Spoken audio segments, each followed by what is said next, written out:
নারী টি-20 এশিয়া কাপে বাংলাদেশকে 10 উইকেটের ব্যবধানে হারিয়ে ফাইনালে উঠল ভারত।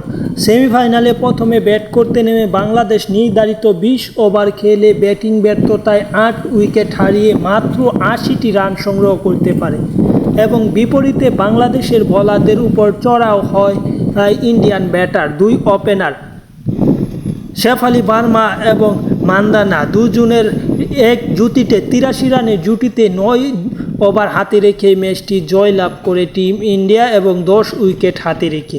এই ম্যাচে শেফালি ভার্মা করেন 28 বলে 26 রান এবং মান্দানা করেন 55 রান। অপরাজিত থাকে দুইজনেই এবং দুইজনের এই অপরাজিত ইনিংসের মাধ্যমে বাংলাদেশকে 10 উইকেটের ব্যবধানে হারিয়ে ফাইনালে উঠল ভারত এবং ভারতের প্রতিপক্ষ ফাইনালে কে হবে তা আজই জানা যাবে শ্রীলঙ্কা পাকিস্তান ম্যাচের মাধ্যমে। অবশ্যই কিছুটা এগিয়ে থাকবে শ্রীলঙ্কা, কারণ স্বাগতিক দল হিসেবে দারুণ ছন্দে আছে লঙ্কানরা।